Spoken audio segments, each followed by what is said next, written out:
ofrecer esta palabra que es precisamente de Él, para que sea Él quien hable a través de este siervo suyo y no palabra mía. Les pido si me acompañan en oración. Bendito Dios y Padre nuestro que estás en el cielo. Padre, estamos aquí ante tu presencia, Señor, para ofrecerte este culto de adoración. Señor, heme aquí, como dice tu palabra, Señor, para que hagas instrumento tuyo en mi persona. Habla, Señor, a través de mí, que sea palabra tuya y no palabra humana. Te pido, Padre, me guíes en tu palabra. Dame palabras fáciles y entendibles, y que este mensaje que tú tienes reservado para nosotros el día de hoy, Padre, sea útil para nuestra vida cotidiana. En nombre de Cristo Jesús te lo pido y te doy gracias. Amén. Hermanos, el tema, la puerta estrecha que muchos no cruzarán. Hermanos, el arrepentimiento es uno de los requisitos que el Señor Jesucristo estableció para que nosotros podamos entrar en el reino de Dios. Sin este requisito, hermanos, es uno de ellos. Sin este requisito del arrepentimiento, ni tú, ni yo, ni nadie puede entrar en el reino de Dios. Las demandas de Dios para que podamos entrar en su reino, hermanos, son costosas y tenemos que evaluarlas previamente. El Señor Jesucristo, hermanos, Él nunca ocultó esto en sus predicaciones. Al contrario, Él era claro, Él era explícito, lo explicaba con claridad siempre. Y en este pasaje que nuestro hermano acaba de leer de Mateo 7. Hermanos, ¿cuál sería para ustedes el peor escenario de la vida humana? Algunos pueden decir, morir quemado, otros asfixiados, no sé. El peor escenario, imagínense cuál sería el peor escenario de la vida humana. Pero imagínense el escenario más aterrador de la existencia humana. Llegas ante las puertas de la Trinidad. Y llegas confiado. Y llegas con la certeza absoluta de que vas a ser recibido, de que vas a entrar, de que vas a pasar. Después de todo, cada domingo asististe a la iglesia. Después de todo, ofrendabas, que sabías todas las alabanzas y las cantabas. Decías amén, leías la Biblia, orabas,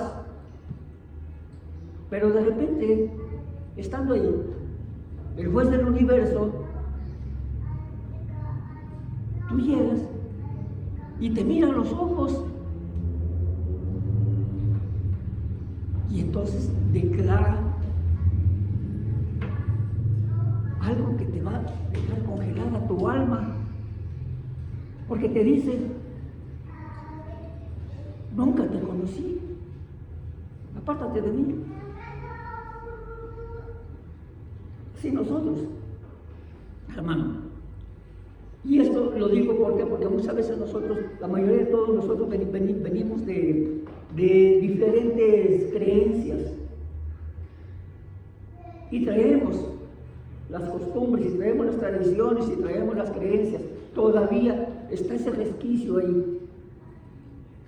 Pero sabemos que hay iglesias denominacionales que manejan una doctrina de la prosperidad, una doctrina falsa, una doctrina adulterada. Si nosotros evaluáramos, hermanos, a esas iglesias moderna, liberal, de doctrina adulterada. Pero si solo la evaluáramos a la luz del Evangelio, pero del Evangelio puro e innegociable de Jesucristo, créame, hermanos, las estadísticas daría escalofrío nomás de ver. La triste y brutal realidad es que la gran mayoría de las personas que hoy se llaman cristianos no va a cruzar la puerta del cielo. ¿No? ¿Y el motivo? El motivo, hermanos, podríamos llamarle esa carnicería espiritual, es simple. Los predicadores, los sacerdotes, los ministros, los pastores, laicos, permisivos, con enseñanzas del Evangelio adulterado, porque le incluyen las tradiciones, la práctica de ellas. Ellos, hermanos, han cometido el sacrilegio de adulterarlo, de añadirle, de quitarle. Y lo hacen con qué propósito? Buscando adaptarlo a los tiempos de hoy, porque los tiempos han cambiado. Hay que adaptar el Evangelio a nuestros tiempos, a la moda, para llamar a los jovencitos que vengan, que se acerquen. O buscan adaptarlo a las personas por miedo a que se vayan de la iglesia. Han cambiado totalmente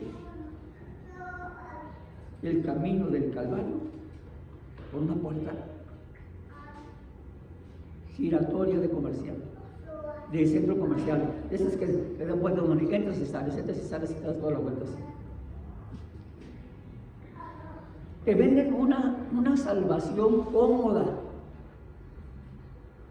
donde tú puedes entrar con tus maletas, con tu equipaje de tu pecado, con tu orgullo, con tu soberbia, con tu codicia, con tu falta de perdón.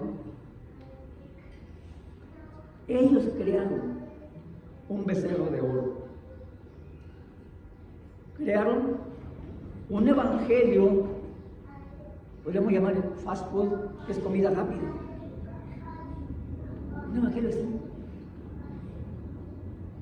Y sin el terror del arrepentimiento, para que tú no te preocupes. Aquí no hay eso.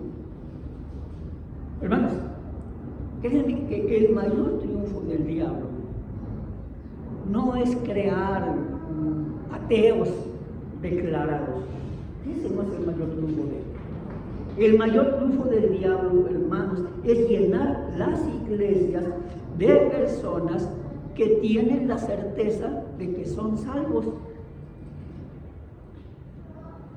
Mientras van caminando a pasos agigantados hacia la condenación eterna.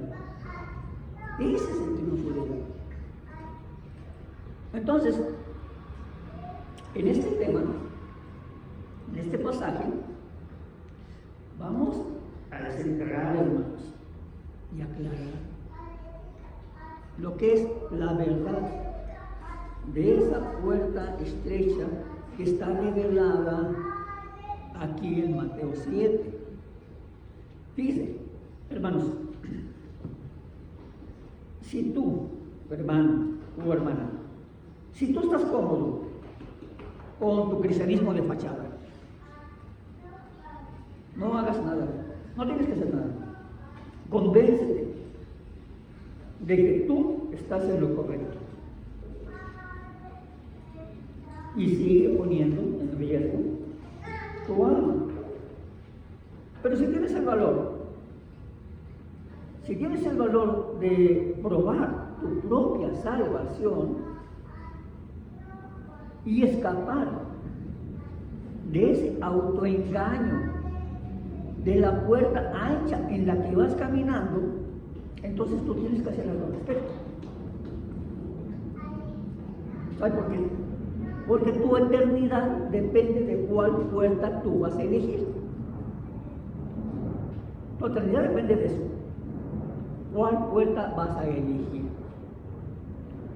Fíjense, hermanos, vivimos en una era de la obsesión por los números, donde todos los días somos entrenados y atacados por el marketing, por las redes sociales, que nos hacen creer una mentira diabólica.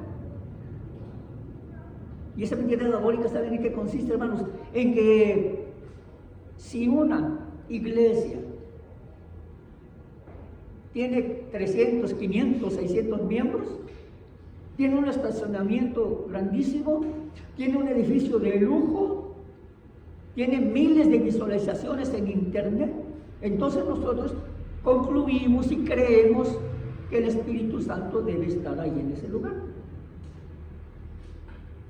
Es como cuando vas en una calle, tienes hambre, quieres comer, y vas por una calle donde hay restaurantes aquí, restaurantes acá, restaurantes aquí, restaurantes allá, y fondas aquí, fondas allá. Y sigues caminando, y donde ves mucha gente, dices, aquí está bueno, porque hay mucha gente. ¿A poco no? Esa es una mentira diabólica, hermanos. Cometemos el error fatal de creer y de confundir aglomeración de personas con aprobación divina. Confundimos eso. La iglesia actual ha transformado, hermanos, el cristianismo en una democracia donde la verdad es decidida por el voto de mayoría. Si allá hay mucha gente, no, pues ahí está la verdad. Mucha gente no puede estar equivocada, discúlpame. Pero eso es un error.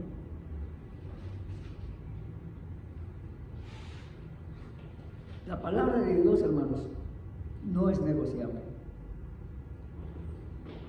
Jesucristo, el Maestro de la verdad, Él vino, porque este evangelio es incorruptible. Entonces, ¿lo que hizo Él? Él desintegró esa manera de ver las cosas, esa visión, la desintegró allá en el Sermón del Monte. En Mateo 7, en el versículo 13, vemos que Jesús lanza una sentencia que debería hacer pensar.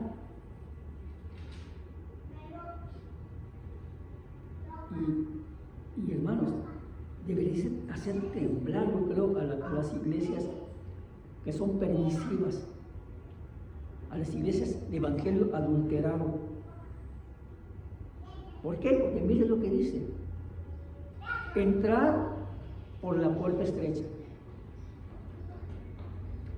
porque ancha es la puerta y espacioso el camino que lleva a la perdición. Allá está. Y muchos son los que entran por ella. Y miren, fijémonos bien en esto, hermanos, en la palabra que nos puede poner a pensar y que viene para hacernos sentir miedo. Porque Jesús utilizó esta palabra. Él no dijo que algunos se pierden. Él no dijo que solamente algunos. Él no dijo que una pequeña minoría rebelde se va a ir al infierno. Él no dijo eso. Son palabras textuales de él. Él dijo claramente: muchos entran por la puerta ancha,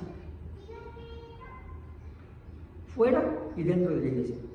Muchos entran por la puerta ancha. La mayoría de la humanidad, hermanos, no están caminando por el camino estrecho. No están caminando por ahí. Ellos están marchando alegremente en una autopista pavimentada de 6 carriles que luce muy bonita y muy atractiva y muy cómoda, pero que, ¿sabes qué? Desemboca directo en el lago de fuego. Y la mayor tragedia, déjame decir, hermano, es que esa avenida espaciosa, amplia, bonita, no está llena de ateos declarados. No. O de asesinos, delincuentes, peligrosos. No, está absolutamente embotellada de personas religiosas. ¿Pero por qué? ¿Por qué la puerta ancha es tan atractiva, hermanos? ¿Por qué las grandes iglesias que predican falsa doctrina, evangelio adulterado, están siempre llenas? ¿Por qué? Nos preguntamos por la respuesta, hermanos, es simple. La puerta ancha está construida al tamaño y a la medida de tu carne. A esa medida está. Esa puerta es una puerta de inclusión total donde todo el mundo cabe, todo el que quiera ir, ahí cabe. Porque sabes que no exige ningún arrepentimiento. Como muchos piensan, yo cuando me bauticé, yo me arrepentí. Yo ya no tengo por qué estarme arrepintiendo, porque yo ya me arrepentí desde un principio y Dios me perdona todo el tiempo. Y eso es una soberana mentira.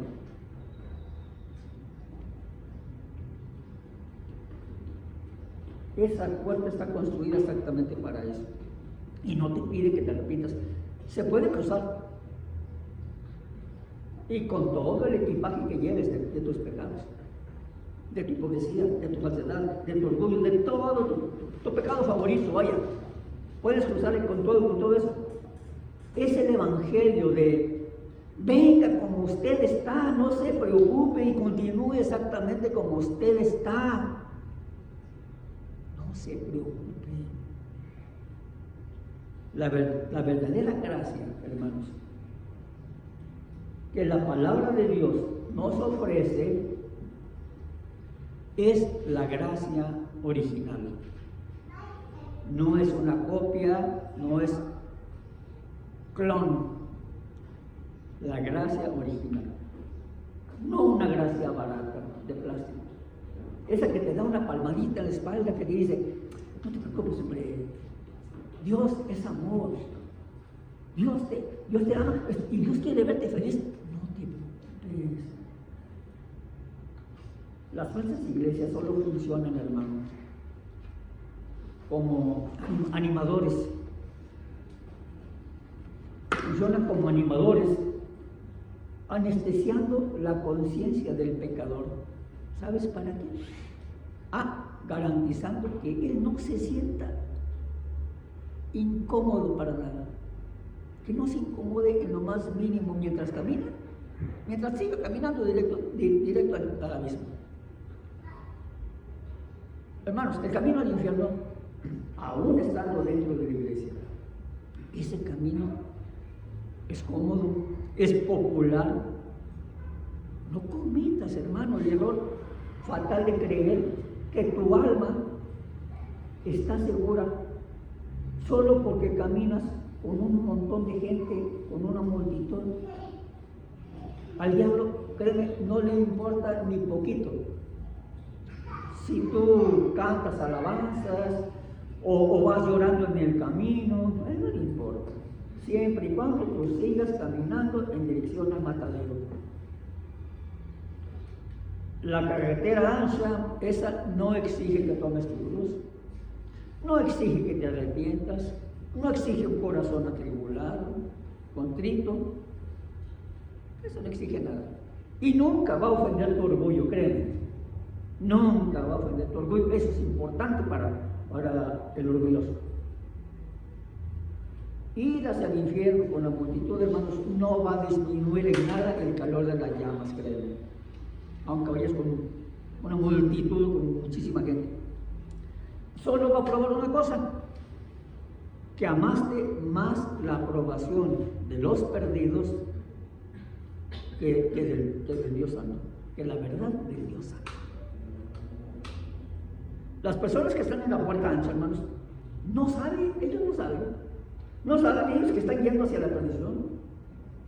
Ellos están confiados, están creyendo de que una vez salgo así. Ya le hice. Su orgullo le dice que están en lo correcto y que los demás son legalistas, hombre. Son exagerados, son muy cuadrados, oye. Bueno, ellos creen que son creyentes, creen que son cristianos. ¿Sabes por qué? Porque usan el mismo lenguaje, el mismo vocabulario. Asisten cada domingo a la iglesia y se emocionan con las mismas emociones falsas. Pero su vida práctica, esa es la verdad, su vida práctica fuera del edificio de la iglesia no se distingue de la vida de un impío. No se distingue. Esas personas, ¿les gustan las bendiciones de Cristo? Claro, les gustan, pero no lo dicen, ni siquiera lo piensan. Con su actitud manifiestan un asco mortal por el sacrificio de Cristo, con su proceder. Hermano, si tú estás ahí, hermana, créeme, en el momento en el que tú le des la espalda a esa multitud ruidosa, tú abandonas la autopista espaciosa del falso evangelio, del autoengaño, y te acercas, te aproximas a la entrada que Jesucristo determinó para la vida eterna. El versículo 14 de Mateo 7 menciona la sentencia que ofende mucho, a nuestra generación creída, no creyente, creída.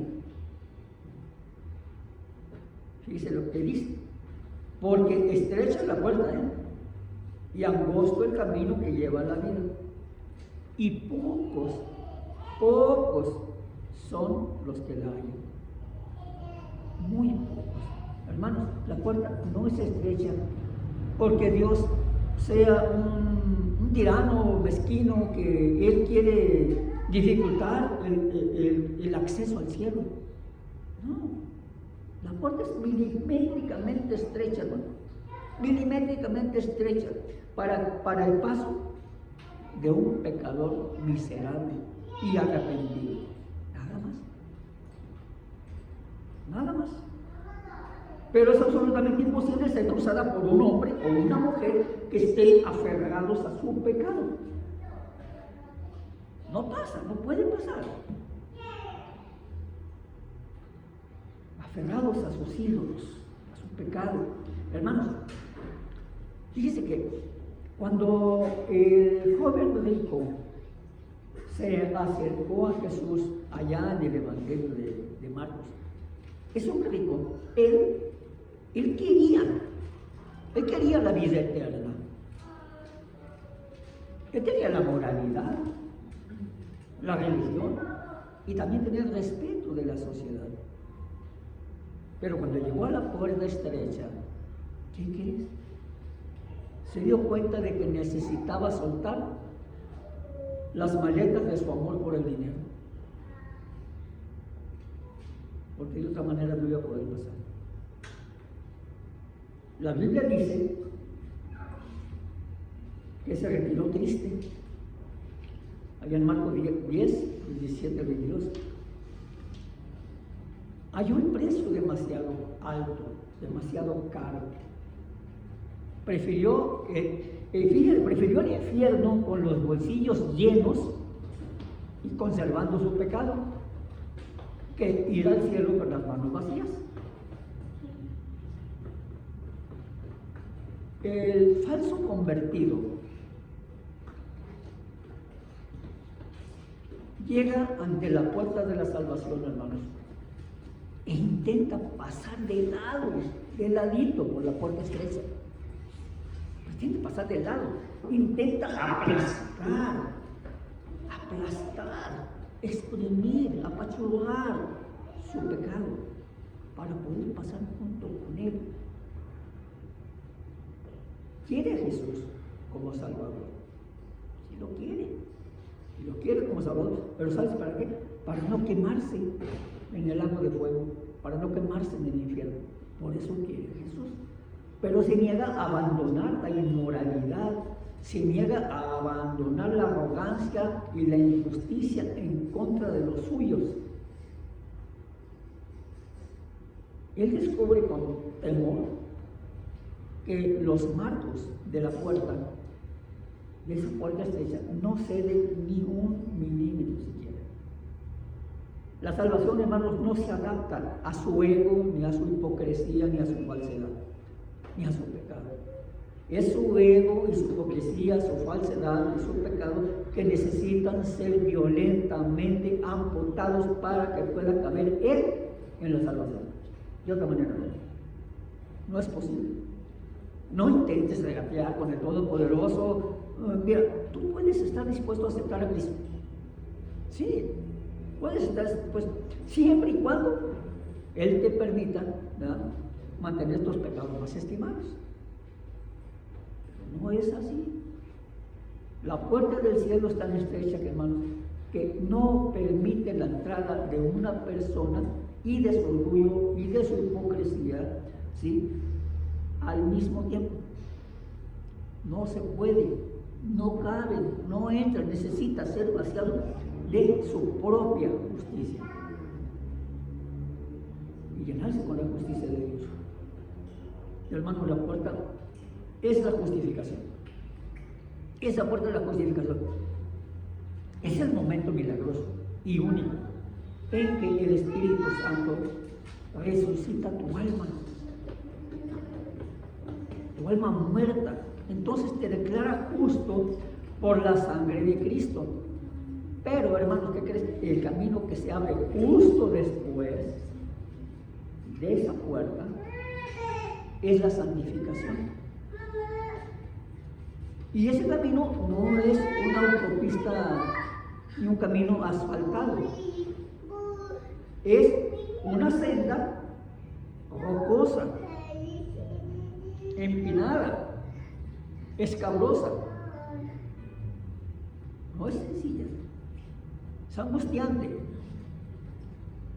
Fíjense que la palabra angosto en griego es trimo, trimo, que significa literalmente ser prensado, aplastado, afligido y exprimido como uvas en un lagar.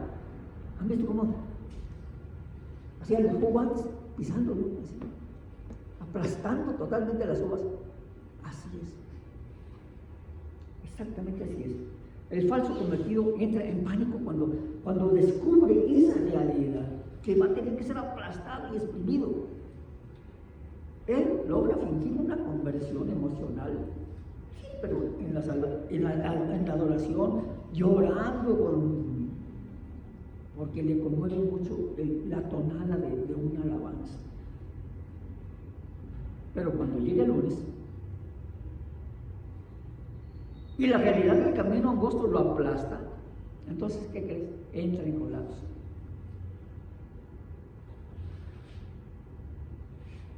¿Y ahora qué voy a hacer? Cuando se da cuenta que el camino exige, fíjate, tragarse el orgullo en el trabajo, ser fiel cuando nadie te ve. Y esto no se refiere a ser fiel a tu pareja, ser fiel a Dios. Ser fiel como cristiano. Cuando nadie te ve, cuando no estás cerca de ningún hermano, cuando nadie te ve. Perdonar la ofensa de un familiar, un amigo o un hermano en la fe. Entonces, ¿qué pasa? Él se revela. Él se revela y ¿sabe lo que hace? Mira hacia atrás con nostalgia y ¿sabe lo que hace? Abandona la marcha. No olvidemos. Abandona el camino, abandona la marcha. El camino angosto. Este es el filtro infalible de Dios para separar a los turistas religiosos de los verdaderos cristianos. Ese es el filtro. Muchos quieren ir a Cristo y muchos quieren a Cristo, pero lo quieren como una póliza de seguro contra el infierno para no ir al infierno. Para eso quieren a Cristo. Como una póliza de seguro. Teniéndole aquí me salvo, no sirve. Hermano, pero lo rechazan como el rey absoluto que dicta las reglas de su vida. Él se encarga de eso. No te engañes, no hay camino aterciopelado hacia la gloria, no lo hay. ¿Cómo te atreves a exigir una corona de rosas cuando tu propio Señor Jesús llevó una corona de espinas? Pero tú quieres una corona de rosas. El camino al cielo está pavimentado, hermanos, sí, pero con la renuncia diaria de la carne. ¿Qué tragedia? Sería despertar, imagínate, en la eternidad y oír el sonido de los demonios que tú apapachaste en vida, de esos que no quisiste abandonar porque te gustaba ese pecado y lo disfrutabas y lo gozabas y era un placer para ti. ¿Qué tragedia sería eso, no?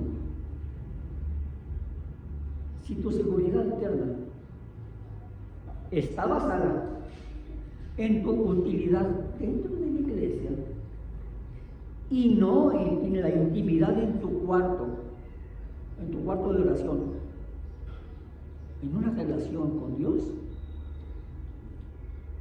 pues tú estás colgado de un hilo de telaraña sobre el horno de fuego.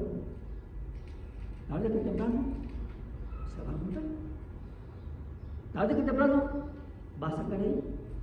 Pero si la puerta, si la puerta está estrecha, si el camino aplasta el egoísmo, aplasta la carne, aplasta todo esto, si los lobos te acechan a cada paso y si hasta las manifestaciones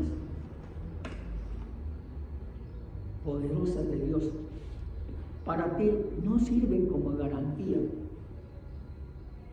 inquebrantable de salvación, hermano, entonces, ¿cuál es el único cimiento que va a resistir cuando el cielo se oscurezca y la tempestad del juicio final caiga sobre nosotros, sobre nuestras cabezas?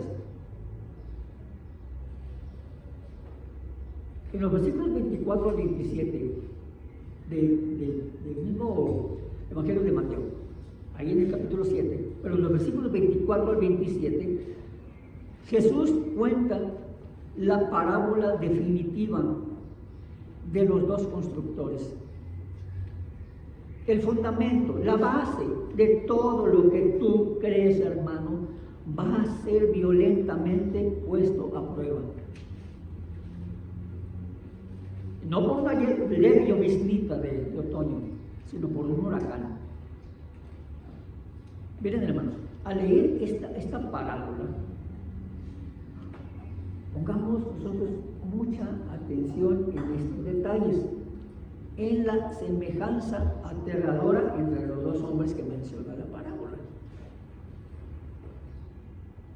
Las iglesias modernas, las iglesias de evangelio adulterado, les encanta pintar al constructor necio como un ateo maligno, un criminal que se burla de Dios. Pero leamos el texto, hermanos, con el lente de la verdad. Los dos hombres, los dos oyen la palabra de Dios. Los dos oyen la palabra de Cristo. Los dos tienen el proyecto de construir una casa espiritual. Los dos frecuentan el mismo culto cada domingo. Los dos cantan los mismos himnos de alabanza. Los dos dicen amén al mismo sermón. Y estéticamente sus casas parecen idénticas por fuera. La pintura es la misma, el tejado es el mismo, la arquitectura religiosa es impecable. La enorme y gran diferencia, hermanos, la enorme y gran diferencia eterna entre la salvación y la condenación no está visible. No está visible en la fachada. Está enterrada en los cimientos. El hombre prudente excavó la tierra y con sus propias manos le sangraron las manos, sudó sangre en la roca dura de la obediencia diaria y clavó sus estacas en la práctica irrenunciable de la palabra de Dios. Práctica. Él atravesó la puerta estrecha.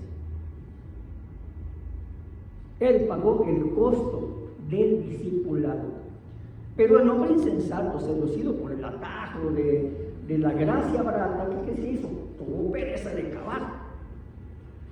Construyó su casa espiritual sobre arena movediza de las emociones del culto. La Biblia dice que llovió, que vinieron ríos de lluvia y soplaron vientos y azotaron aquella casa. La tempestad, hermanos, no es un ataque del diablo. Esa tempestad que menciona aquí no es un ataque del diablo. La tempestad, hermanos, es el juicio final del Dios Todopoderoso. Es el hecho de muerte. Es la enfermedad incurable. Es la ruina económica que no tiene instancia. El tribunal de Cristo.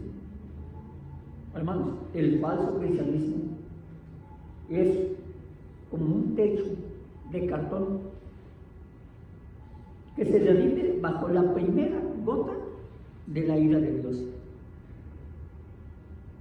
Es mejor destruir tu casa de ilusiones hoy con tus propias manos que ser aplastado por ella el día que la trompeta del juicio se escuche por los cielos. Hermanos, hermanas, amigos, las puertas están frente a ti. La decisión es tuya.